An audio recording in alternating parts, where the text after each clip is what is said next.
Olá, gente. Bom dia. Quero cumprimentar primeiro a professora Débora pelo convite e aos estudantes da Universidade Estadual do Amapá. Eu sou José Denilson, trabalho como pesquisador e docente no programa de pós-graduação em Meio Ambiente e Desenvolvimento da Universidade Federal e minha formação de base é a sociologia.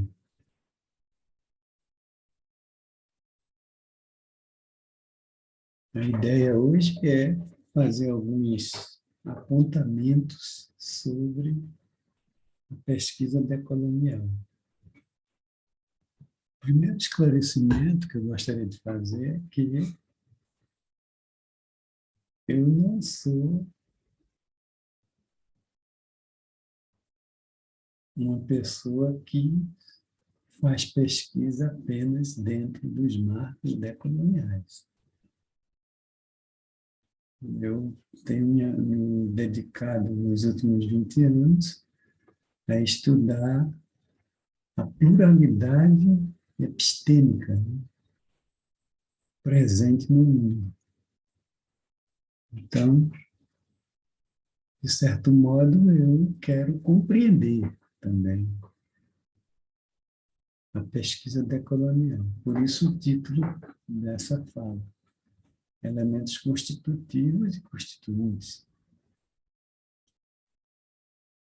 Então, esses elementos constitutivos são os elementos que dão sentido e que aparecem em pesquisas que se autodeclaram decoloniais. É muito importante esse esclarecimento, porque a minha perspectiva está no nível da compreensão. Eu também quero compreender isso. Então, vamos lá. A primeira lâmina, eu destaquei um provérbio africano, quer dizer o seguinte: até que os leões tenham seus próprios historiadores, as histórias de caça seguirão glorificando o caçador. Então, é um pouco esse o sentido mais profundo da pesquisa decolonial. Ela vem buscando seu próprio espaço, seu próprio caminho.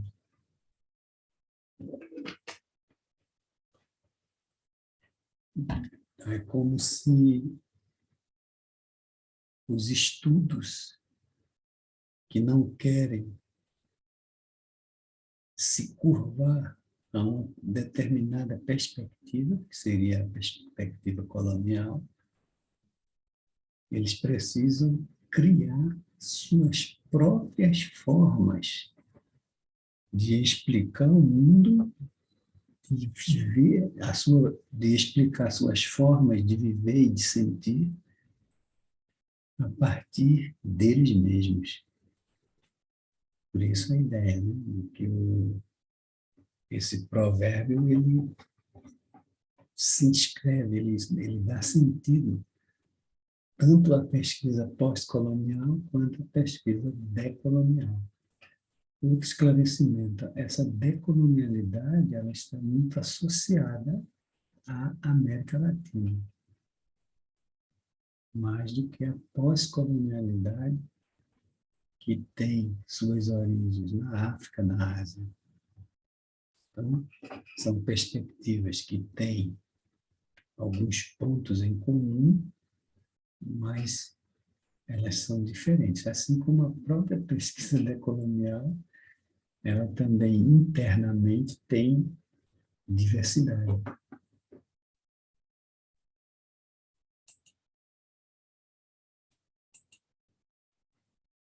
Então, a pergunta que vai orientar os comentários aqui realizados: quais seriam os elementos constitutivos e constituintes de uma pesquisa decolonial? Essa é a pergunta que nós vamos enfrentar. No final, a gente faz um balanço, retoma a pergunta para ver se nós conseguimos apresentar os principais elementos constitutivos. Repito, não são elementos da minha cabeça, são elementos que já aparecem em pesquisas que vêm sendo realizadas. Então, é um pouco esse exercício de identificação. Então, o objetivo, primeiro, alguns conceitos fundantes e contribuições para pensar a pesquisa colonial, depois identificar alguns elementos constitutivos presentes em pesquisas decoloniais, fazer algumas perguntas impertinentes, e isso é o que confere sentido a qualquer pesquisa, e, por fim, as conclusões. Esse é o roteiro que nós vamos seguir.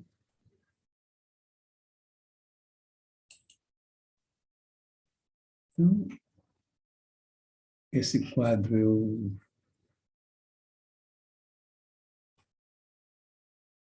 ele nos apresenta os principais nomes dessa verdadeira escola, né? Uma matriz de pensamento, que não é homogênea, como eu falei, mas que tem um ponto em comum. Né? Por isso que aproxima esses pesquisadores.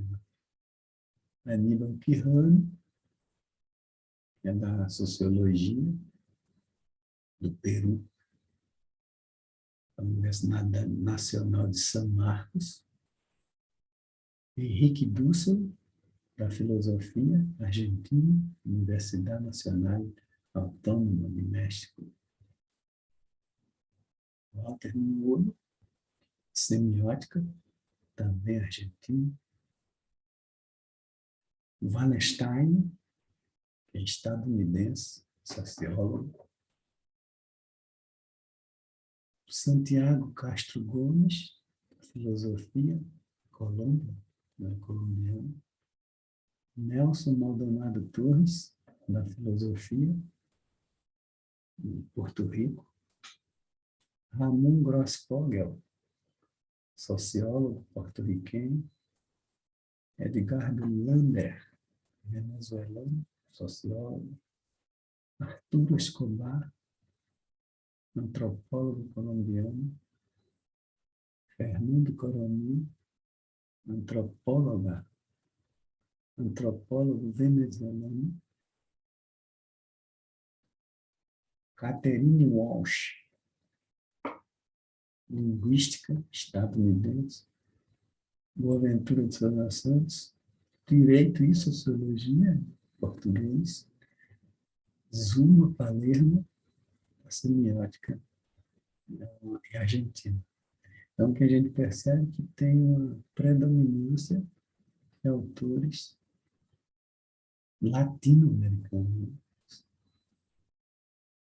Tem, por exemplo, tem o Emanuel Wallenstein, que é estadunidense, e tem também a Walsh, que é estadunidense, e o Souza Santos, que é português, europeu. Né?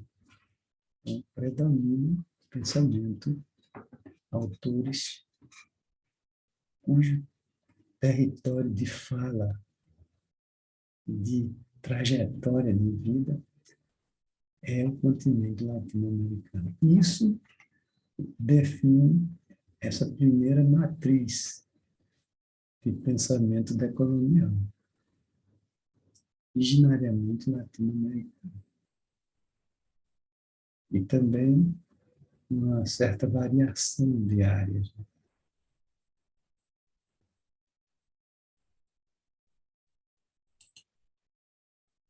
E depois, a conceituação decolonial ou descolonial. Essa é um comentário esclarecedor importante, porque a pergunta mais importante, eu destaquei em amarelo, que separa, que distingue a colonialidade da decolonialidade, é essa ideia de luta contínua, de luta pela sobrevivência mesmo.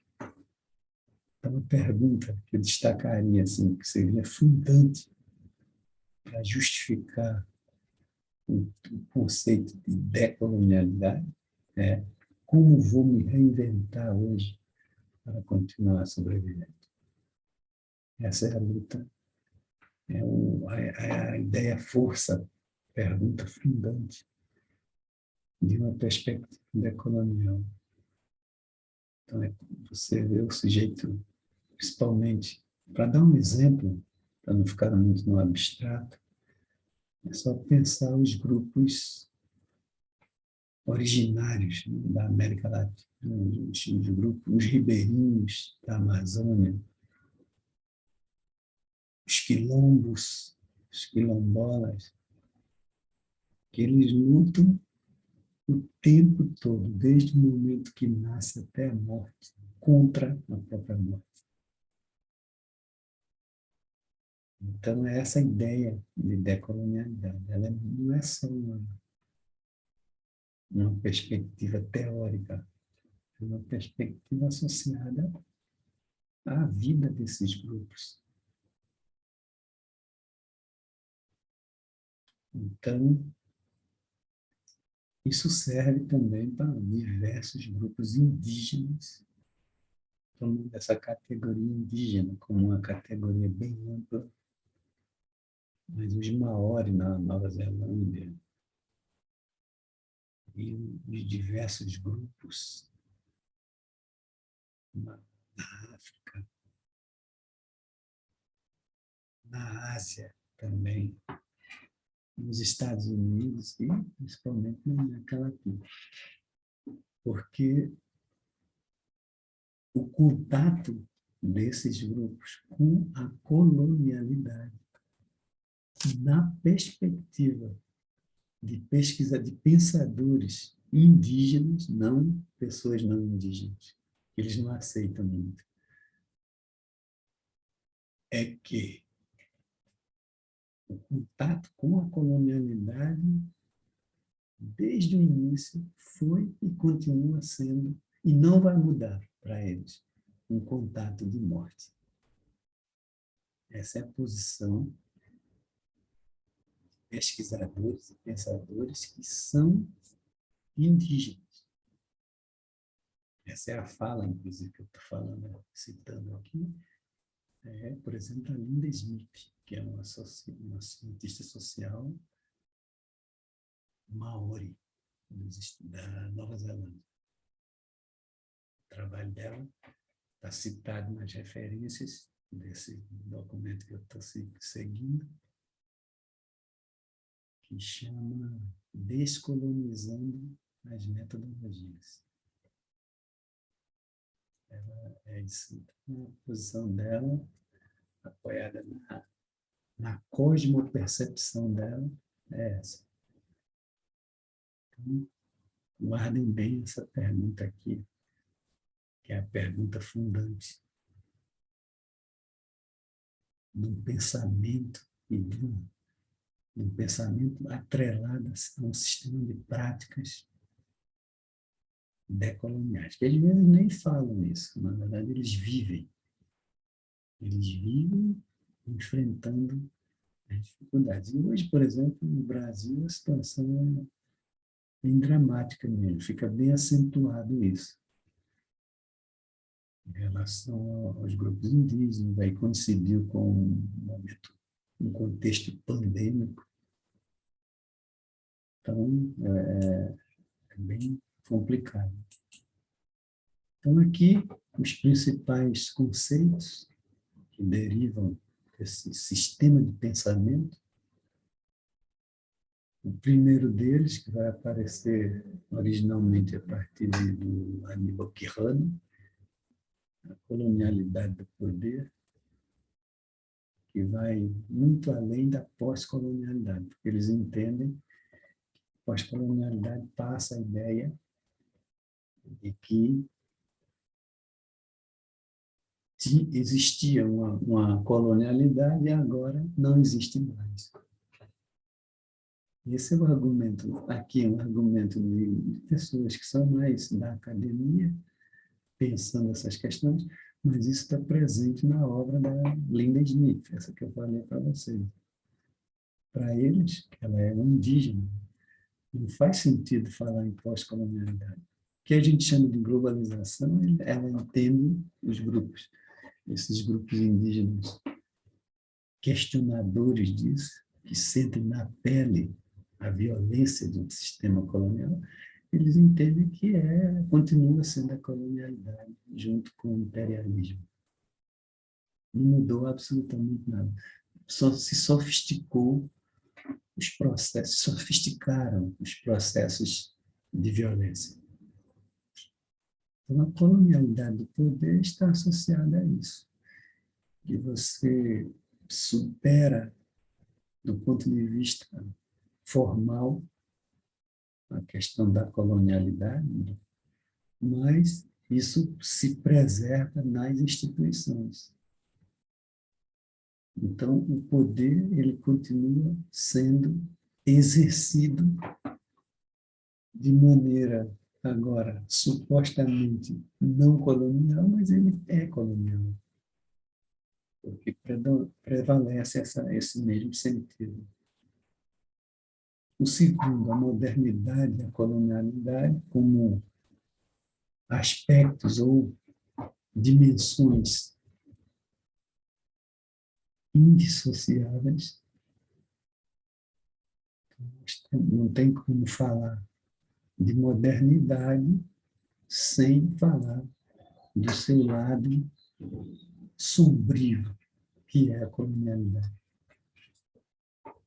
Então, isso aparece também em autores africanos, como, por exemplo, Mbembe. Aqui em Mbembe também, a crítica da razão negra, a política da inimizade. Ele é um autor que se inscreve não na decolonialidade, mas na pós-colonialidade. Mas ele também acentua que a condição negra que está aqui, ela sempre foi muito mais profunda, muito mais fundante da modernidade do que se imagina. Toda a riqueza e toda a beleza e pureza da modernidade eurocêntrica, porque aqui está falando dessa modernidade no sentido europeu. A colonialidade é que sustentou isso, o suor, o sangue e os corpos mortos de pessoas em condição de escravidão possibilitaram a existência dessa modernidade. Mas, para o pensamento decolonial, nós destacaríamos o Maldonado, mas já está presente essa ideia muito mais antiga, também em Dussel, desde a África, Mbembe e outros autores africanos já apresentavam isso. Isso significa que essa concepção de modernidade intra-Europa como algo puro, né, como o iluminismo, aquela coisa toda, existe sempre escondido disso ou na base de um iceberg.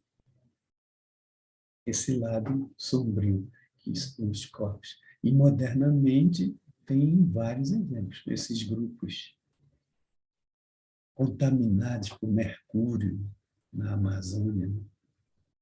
Grupos Yanomami, por exemplo, tem um estudo da Fiocruz, Inclusive, esse estudo foi agora mandaram parar, porque não tem mais recursos. Tinha um determinado grupo, e Anomã, 90% das pessoas contaminadas com mercúrio, em função da mineração. Então, veja, ao lado, a mineração. A mineração ela serve para produção de algo ultra moderno, né, que é a tecnologia digital, celular, né, tudo isso que a gente usa. Alguém pode perguntar, mas o que temos a ver com isso? Sim, como consumidores. A gente entra nesse processo de invisibilização da colonialidade com o consumo. Então, nós somos também corresponsáveis. O terceiro conceito da geopolítica do conhecimento, que remete à colonialidade do saber. Então, notem que aqui, no que é na colonialidade do poder, e aqui a colonialidade do saber, que remete ao fato de se aceitar como referência, como a métrica, o conhecimento produzido a partir da Europa. Essa é a ideia da colonialidade do saber. É como se tivesse uma concepção de que o conhecimento correto é aquele que se apresenta para o mundo como universal, desenraizado, é um conhecimento desenraizado, e que ele tem uma finalidade de dizer o que é e o que não é válido em termos de conhecimento. Então, aqui é a crítica, né? Essa geopolítica do conhecimento, lembrada pelo Walter Niebuhr. E o giro decolonial, que vem do Maldonado Torres, que é o seguinte: aqui são os elementos de denúncia da colonialidade, esses três aqui, os três grandes conceitos, as três categorias. Denunciar a violência da decolonialidade. E aqui seria o anúncio, para não ficar só com a crítica, seria a reivindicação de uma nova maneira. Por isso, a decolonialidade. É um giro, um verdadeiro giro na produção de conhecimento, na inclusão radical dessa ideia de colonialidade. Nunca falar em modernidade sem a colonialidade. E a questão do poder, das instituições. Existe mais um conceito que é a colonialidade do ser, que é muito mais profunda. Na realidade, é quando a gente, do ponto de vista cultural, os grupos subalternizados incorporam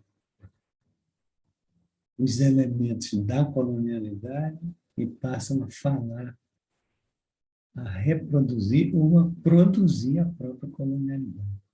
Aí, esse é o estágio mais profundo de dominação, que é a vítima não se vê como vítima, ela se vê como normal, é a naturalização da maldade, né, sobre si mesmo. Na perspectiva do pensamento pós-colonial, o Fanon, por exemplo, que é um autor africano, um psiquiatra e antropólogo,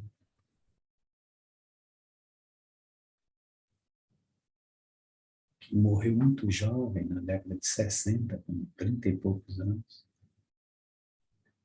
ele tem um livro chamado, está na referência também, Máscaras, Pele Escura pele negra, máscara branca, que é exatamente esse processo da colonialidade do ser, em que os principais, o cara pode ser até preto, tem a pele escura, mas toda a formação que ele teve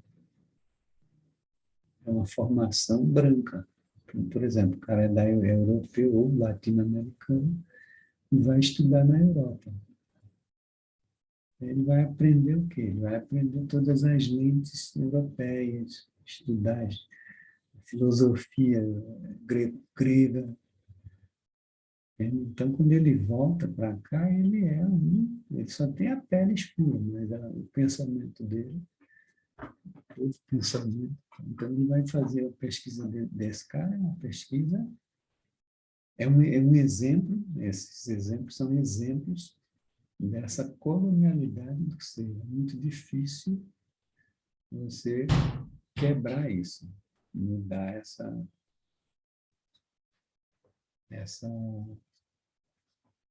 essa condição.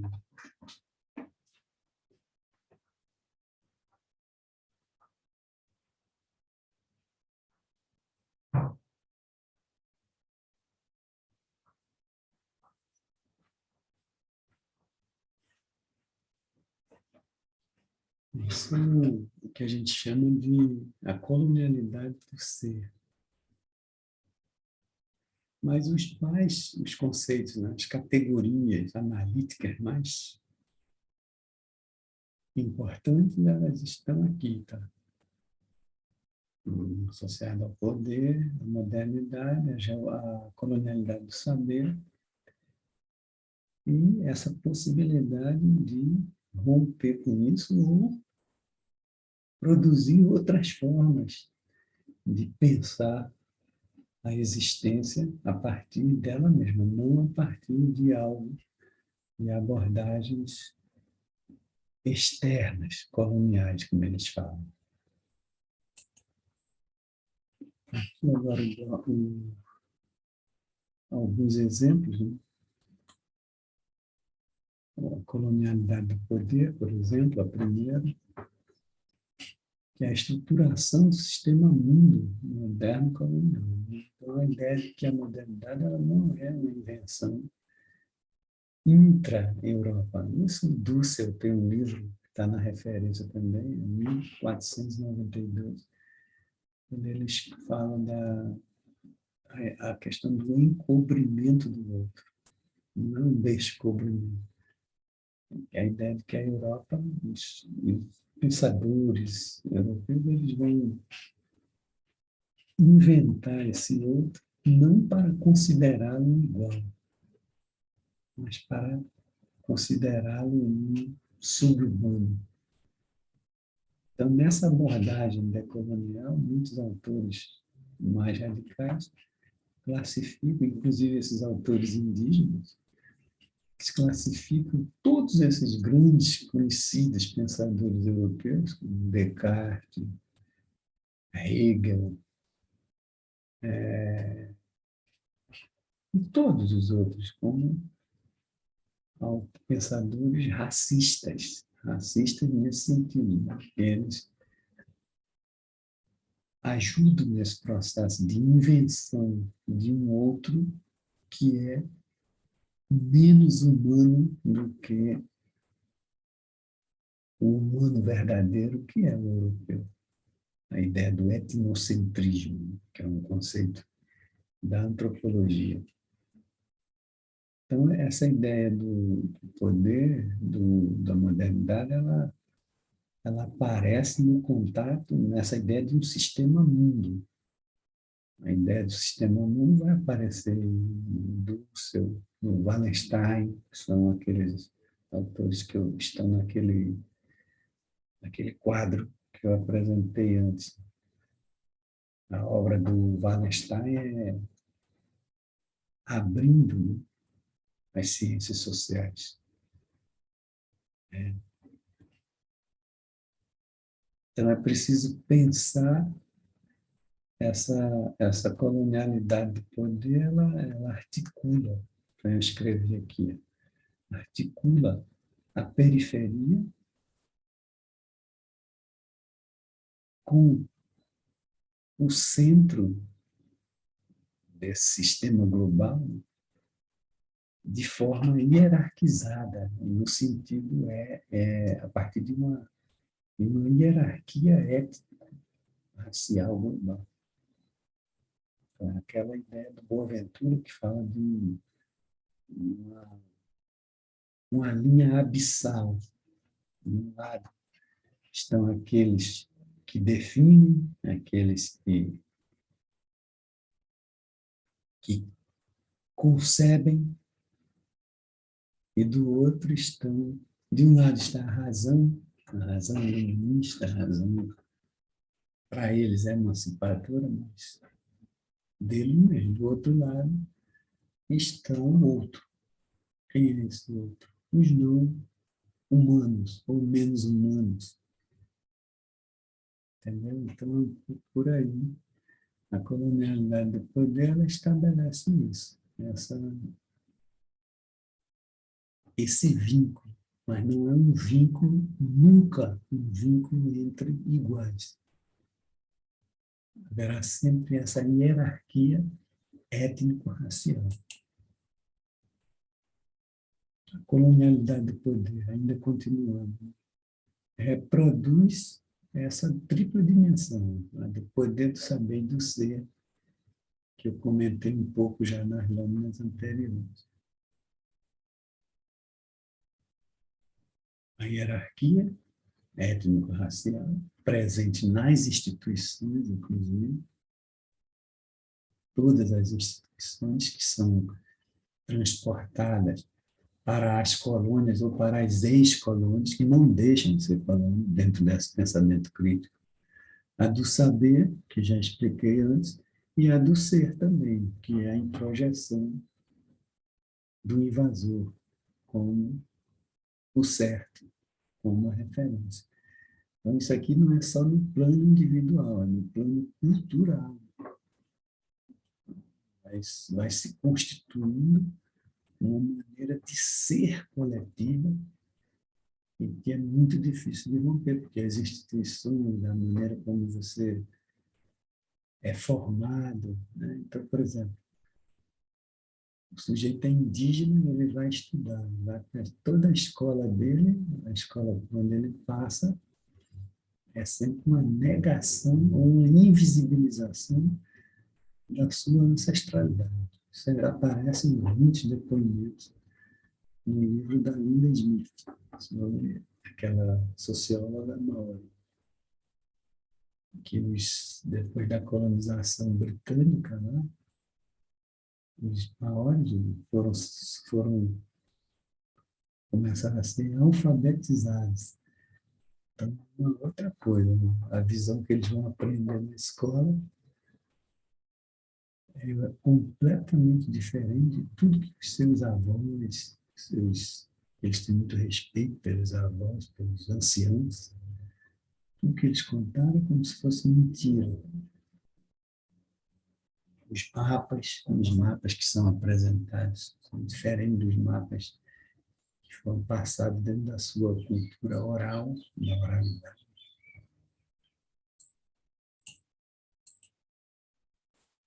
Aí a questão da modernidade e colonialidade.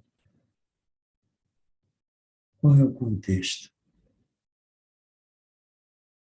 para essa abordagem? A questão da modernidade e colonialidade. Ela é marcada por guerra, genocídio e conquista das Américas. Isso que funda, confere materialidade à ideia de modernidade, nessa perspectiva. No início do século XX, Freud escreve que a história da civilização e a história dos genocídios. Em 1915 ele escreve isso. Em 1950, Lacan escreve algo parecido. Ele já tinha visto mais do que Freud. Freud não tinha, só tinha vivenciado a Primeira Guerra Mundial, a Primeira Guerra na Europa.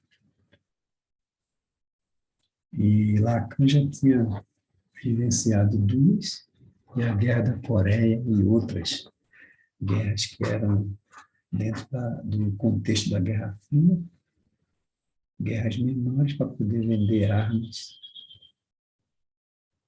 e fortalecer a indústria bélica, tanto do bloco socialista real e o bloco capitalista ocidental. Então, não tem diferença nenhuma. Realmente é.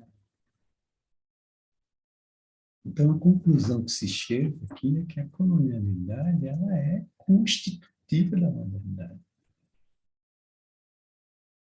E continua nessa perspectiva de e pós-colonial. A geopolítica do conhecimento aí remete-se primeiro a uma crítica à abordagem de Foucault, que é muito importante, mas ela é insuficiente, porque ela continua dentro dos marcos eurocêntricos.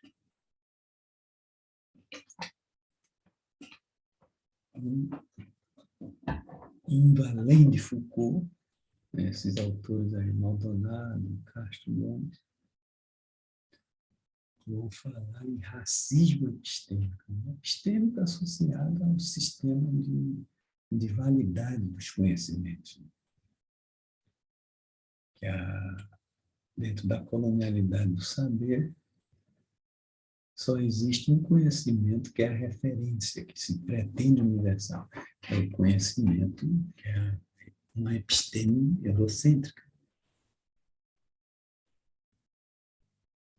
E ela reivindica essa ideia de validade universal. Isso provoca e estimula os epistemicídios denunciados por Boaventura de Sousa Santos. Então, essa violência epistêmica, já criticada por Foucault, ela é muito mais alargada. Esses autores, quando eles falam isso, que há um verdadeiro racismo. Eu coloquei só dois autores latino-americanos, mas daria para colocar também aqui o Boaventura com a ideia do epistemicídio. Estou dando mais acento aos autores latino-americanos. Mas, evidentemente, que a decolonialidade, a pós-colonialidade, elas não é uma reserva de mercado dos autores latino-americanos. Foucault, ele era um inspirador das teorias pós-coloniais e decoloniais. Ele, Jacques Derrida, Deleuze. E antes deles, o sobrinho de Emile Durkheim, né, da sociologia, foi o Marcel Mauss, o Ensaio sobre o Dom, que é uma das obras que ela é pioneira para pensar a decolonialidade, porque ele faz a crítica do utilitarismo europeu de um lado, e do outro lado ele reforça as práticas não utilitárias desses grupos não europeus, da Ásia, por exemplo. Ele cita o Potlatch, que é um sistema de trocas que é muito mais amplo e profundo do que o sistema de troca mercantil, que é o conceito central da economia da escassez ou da economia de mercado, mais recentemente. A troca para esses grupos ela é muito mais profunda, não é uma troca monetária, é uma troca de sentidos e de vivências e de espiritualidade e tudo mais.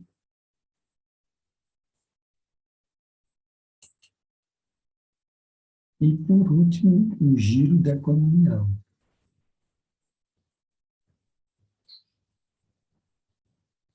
Que significa um movimento de resistência, não apenas teórica, mas uma resistência prática, política, epistemológica, porque tem a ver também com a produção e a valorização de uma diversidade de sistemas de práticas e de saberes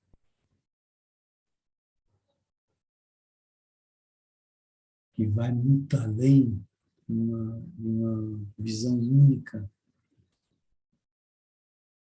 e colocado de cima para baixo, como é qualquer perspectiva colonial. Então, um pouco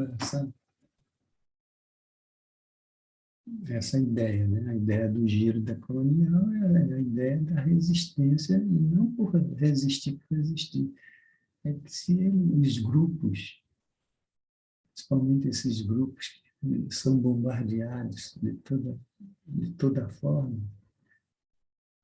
eles não podem pensar de outra forma, se organizar, se eles quiserem continuar vivendo, ou melhor, sobrevivendo.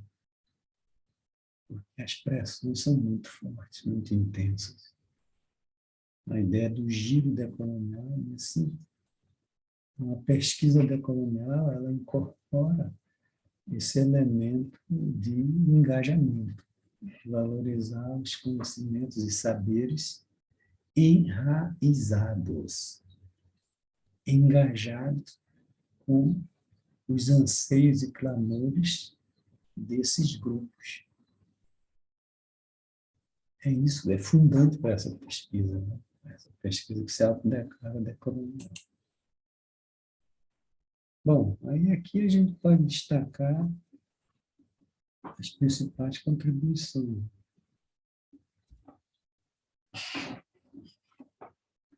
A narrativa original que registra e insere a América Latina como continente fundacional do colonialismo, portanto, da modernidade, é a América Latina. Essa é a reivindicação, acho, do pensamento decolonial. A importância da América Latina como primeiro laboratório de teste para o racismo a serviço do colonialismo. A antropologia ela tem uma infinidade de contribuições a esse tipo de serviço. O reconhecimento da diferença colonial, uma diferença mais difícil de identificação empírica na atualidade, mas que fundamenta algumas origens de outras diferenças. A verificação da estrutura opressora do tripé. Então, essa verificação desse tripé, colonialidade do poder, do saber e do ser, como possibilidade de denúncia dessa colonialidade. E, por fim, a perspectiva decolonial que fornece novos horizontes utópicos e radicais para o pensamento da libertação humana, em diálogo com a produção de conhecimento. Então, essas aqui seriam alguns que eu recortei desses trabalhos que estão na referência, essas contribuições principais derivadas do pensamento da pesquisa decolonial. Aí agora a gente consegue, nesse bloco 2 da apresentação, deixar alguns elementos constitutivos, tá bom? Então, agora é importante retomar a explicação. Esses elementos aqui é o que já aparecem nas inúmeras pesquisas que vêm se realizando em volta do mundo, mas principalmente na América Latina, e que reivindicam esse título de decoloniais. Tá? Então, não é uma abstração como deve ser. Isso já aparece nas pesquisas. Então, o primeiro traço são pesquisas que identificam os propósitos das comunidades tradicionais. Esse é o primeiro elemento. Então, na prática, você vai fazer uma pesquisa sobre algum grupo indígena, algum quilombola. Então, você faz um pouco, mesmo sem ter formação antropológica, mas você vai ter se obriga a conhecer, a ter uma vivência com esses grupos, seguindo os protocolos dele, para poder identificar. Então, você não vai lá com um projeto pronto, a priori. Você vai com um projeto, com ideias, leu sobre o grupo,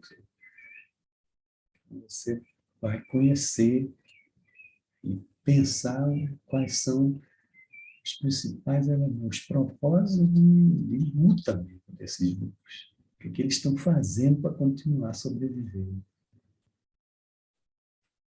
Esse é, entendeu? Então, não rola aquela ideia de você já ter um projeto de antemão, de querer ir lá e dizer para a comunidade, querer corrigir a comunidade. Eles não aguentam mais isso. E isso eles próprios falam. A ideia de pesquisa para os grupos maori, a partir do trabalho da Linda Smith, sobre a descolonização das metodologias, ela deixa claro, eles têm muita desconfiança em relação à pesquisa ocidental. Para eles, são apenas braços da colonialidade, porque são pesquisas que não vão beneficiá-los, só beneficia quem produz o conhecimento. Então, lembra do primeiro provérbio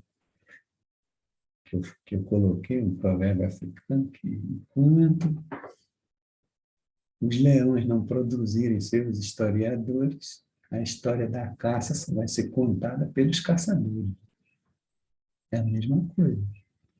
Eles não querem, eles querem contar a sua própria história a partir deles. Por isso que eles desconfiam das pesquisas. Segundo, nós aqui falamos do outsider, do pesquisador que vai lá. Ele ajusta os seus propósitos aos propósitos da comunidade. Então, depois que ele identifica os propósitos da comunidade, ele vai ajustar o dele. Tá, então, já que a luta de vocês é essa, então, isso aparece, gente, na obra do Boaventura, que está na referência, O Fim do Império Cognitivo. Tem vários exemplos disso também.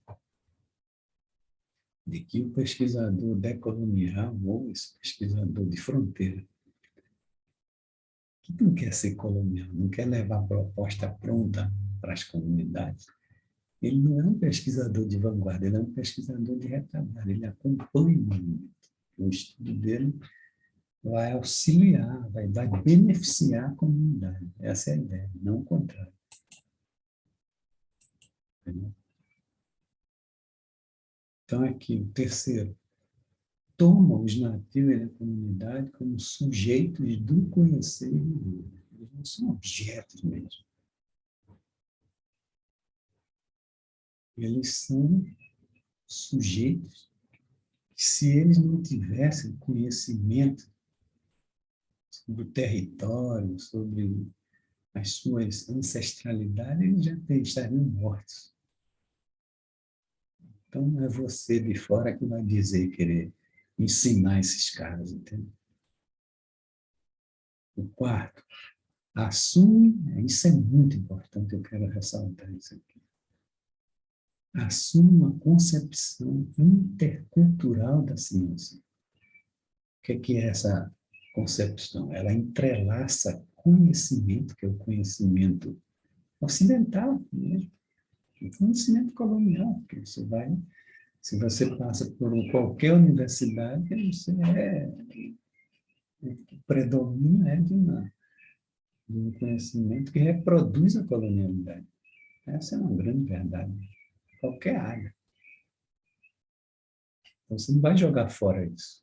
Pelo contrário, a ideia agora é o que é que você vai fazer com isso. É o que a gente chama de um manejo dessa formação que você adquiriu. Você vai usar para quê? Você vai entrelaçar com os saberes, de forma horizontal. Então, não vai chegar lá querendo dar a ordem. A interculturalidade, ela horizontaliza. Isso, aí, se você, por esses estudos e por essas devolutivas desses grupos de pensadores indígenas, você já consegue ser levado a sério. Senão, eles vão talvez até fingir que estão te levando a sério, mas não estão. Quinto elemento, assuma uma posição não de vanguarda, já comentei isso, mas de retaguarda. Você não vai lá a levar a luz, né? Como aquela visão platônica da caverna, que você vai levar, ou do iluminismo. Você vai chegar lá com os grupos de uma hora, eles não aguentam mais ouvir dos pesquisadores a lenga-lenga de que a forma de viver deles está errada, tem coisa errada com eles, e que eles precisam ser corrigidos. Eles não aguentam mais isso. E já se identifica claramente. Qualquer pessoa que trabalha com comunidades tradicionais, tiver um conhecimento mais profundo, sabe disso. Eles têm suas respostas, suas soluções. Então, o pesquisador ele vai ficar no rabo da fila, não querer ficar na frente. Porque ninguém vai te seguir. O sexto elemento, né? Assuma uma posição de suspeita, de impureza, de que o conhecimento que você está levando para eles é um conhecimento misturado com a realidade, sabe? Contaminado, ou que se pretende se deixar fertilizar pelo mundo deles e, com isso, fertilizá-los também. É uma relação recursiva. O sétimo, guarda um vínculo forte com a etnografia. Veja, a etnografia é uma grande contribuição da antropologia. E é um fármaco. Pode servir como veneno, como antídoto. Isso tem controle. Os grandes trabalhos etnográficos na história da antropologia serviram de base para a colonialidade. Um grande exemplo é dos Nuer, no Sudão, na década de 30, né? Trabalho os Nuer, é um grupo de lá, e o Evans Pritchard, antropólogo britânico, financiado pela coroa britânica, que foi lá e estudou, porque a etnografia ela é uma descrição densa, profunda, mas atenta, é um exercício de escuta. Então, isso pode ser usado depois para o bem e para o mal. Conhecer o grupo, conhecer todas as nuances, o ser daquele grupo passa a ser conhecido. Mas também pode servir, quanto mais conhecimento, mais a colonialidade do poder. É junto isso. Mas o pesquisador decolonial, em qualquer área, ele precisa ter esse mínimo de leitura e de formação para poder descrever com o máximo de seriedade dentro dessa perspectiva de que você vai seguir os protocolos da comunidade. Você não vai dar uma de espião, chegar lá e praticar a biopirataria, a sociopirataria. Você precisa sempre prestar contas. E o oitavo elemento, a rejeição de métodos e técnicas extrativistas. O que é o extrativismo? Você vai lá, coleta, transforma a comunidade e as pessoas em objetos, extrai o que você precisa e sai de lá. E isso significa um extrativismo clássico. E quem se beneficia disso é você e o grupo que você representa, né? Da comunidade, não deles. Então, há uma clara rejeição disso, desses. O nono, o resultado da pesquisa precisa, né, coincidir com os resultados alcançados pela comunidade em sua caminhada de resistência. Eu vejo que essas pesquisas, elas, realmente, elas são úteis, não no sentido do utilitarismo moderno eurocêntrico, mas úteis no sentido substantivo para a luta pela sobrevivência dessas comunidades. Significa que esses saberes, o que você vai produzir, eles estarão orientados para a comunidade, não para você, para depois você usar isso contra eles. E décimo, a pesquisa pode e deve tornar visíveis essas formas de ser desses grupos, as cosmopercepções e as formas de viver, saber, conhecer. Todos esses registros, tudo, tem que ser ancorado pelos filtros ou protocolos da comunidade. Por isso que é muito importante isso. Você não pode continuar agindo de forma colonial. Tirar foto, né? Depois sair distorcendo. Um exemplo de estudo com essa característica. Uma tese de doutorado defendida em 2019 no UEPG. Um exemplo de coexistência. O que é que significa isso? Coexistência entre conhecimentos ocidentais e saberes populares, ancestrais. Veja, esse conceito é muito importante. A ideia de coexistência, de horizontalidade, o nome da tese. A geografia da cura e do sagrado. A resistência das benzedeiras no espaço urbano da nossa, no Paraná, isso aqui.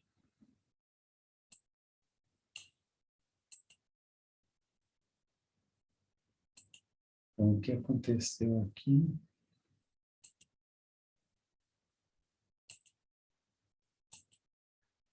Então, aqui, nessa tese de doutorado, são apresentados exemplos concretos de uma decolonialidade que elas nem precisam saber que elas são decoloniais. Porque são pessoas que vivem, que usam esse poder de cura, por isso o nome do trabalho, e que efetivamente resolvem os problemas dessas comunidades que não têm acesso ou têm uma dificuldade de acesso aos postos de saúde, e elas curam mesmo. Nessa tese, são apresentados diversos casos. Só vou citar de uma moça uma jovem de 18 anos, que teve um AVC. Essas comunidades pobres, que não têm condição, não têm acesso nenhum. A quem que elas recorrem? As benzedeiras. E a benzedeira foi lá e curou a moça, usando saberes populares. A moça estava paralisada e a medicina havia dito que não havia mais o que fazer e ela conseguiu tratar a moça usando. Aí tem vários exemplos. Então, a questão da benzedeira, ela é o melhor exemplo de decolonialidade, porque ela efetivamente resolve os problemas dessas pessoas. Então, teria uma outra possibilidade de cura. Então, vejam, retoma aquela questão da sobrevivência. Ajuda na sobrevivência desses grupos. E é assim que eles se viram. Eles tocam a vida. Por isso que a benzedeira, esses saberes, existe todo um movimento, e essa tese ajuda nesse sentido, a mostrar a importância de se preservar esses saberes, a preocupação das benzedeiras de repassar e formar quadros. Claro que não é qualquer um, que elas entendem que tem que ser pessoas especiais. Tá? E algumas perguntas impertinentes que a gente precisa fazer à colonialidade. São 9 questões, eu vou ler apenas algumas. O número 4, como lidar com a paternidade europeia nas instituições e pensamentos políticos? Como verificar empiricamente hoje o sujeito colonizado? É uma pergunta pertinente. O Fanon responderia isso naquele livro, né, que eu citei, Pele Negra, Máscara Branca. É exatamente a pessoa só tem a pele escura, mas toda a formação dela, ele dá vários exemplos. O sujeito que foi estudar na Europa, tá? E ele volta como um reprodutor desse sistema colonial, dessa colonialidade. E o item 9. Os movimentos sociais atuais, em seus discursos e práticas, identificam a colonialidade, reivindicam a decolonização. São perguntas abertas, perguntas de pesquisa. Uns mais claramente, outros menos. Mas são perguntas também, gente, que tensionam o próprio pensamento da economia. E ele também, se ele quiser ser absoluto, ele nega o seu fundamento horizontalizante, dialógico, plural, que se alimenta das práticas. Aí, não é porque é decolonial que ele não precisa também que a gente, como pesquisador, não deva também tensionar, criticar, apontar seus limites.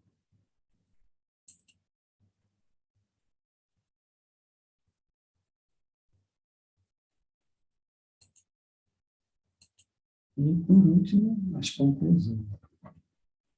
Que conclusão, gente? Da pergunta inicial, né? Quais são os elementos? Os elementos constitutivos que foram apresentados. O que a gente conclui? Que a pesquisa decolonial ela é situada, enraizada, contextualizada. Ela não tem pretensão de se tornar universalizante na perspectiva colonial. É uma pesquisa horizontal, engajada com os movimentos, não se pretende neutra. ela entrelaça conhecimento, quando fala aqui conhecimento, dentro dessa perspectiva de análise, conhecimento é o conhecimento mais controlado, supostamente desenraizado, né? Supostamente neutro, distanciado do mundo real. E os saberes, que tem a ver com o contrário, que são os saberes, tem a ver com os sabores, tem a ver com o corpo. A pesquisa decolonial, ela se apoia muito mais em cosmopercepções do que apenas em cosmovisão. A cosmovisão, ela é, a partir desses estudos decoloniais, a cosmovisão, ela privilegia apenas uma visão, a visão. E a visão, ela é muito limitada. Então, eles privilegiam as cosmopercepções. Que o exemplo até que é apresentado no livro está na referência também, da uma cientista social nigeriana, Oyeronke, o nome dela, é a invenção da mulher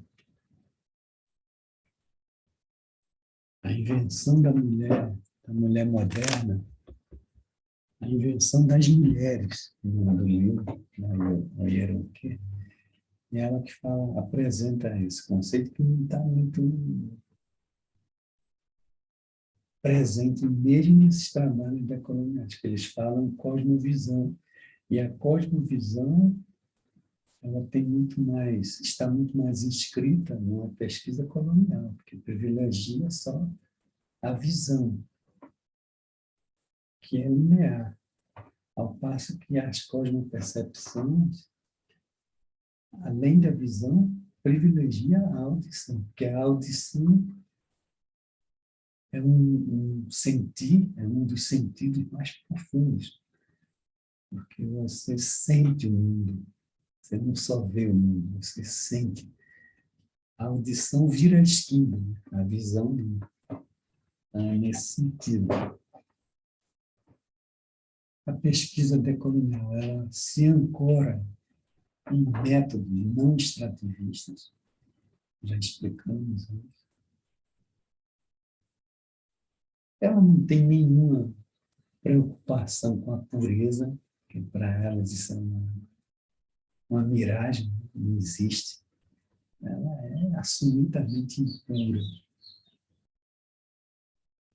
E, por último, esse vem do livro do Henrique Leff, um livro mais recente, mas é uma ideia que vem desde Heidegger, que é um autor europeu, mas muito importante, que é a ideia do Dasein. É uma pesquisa que está no mundo.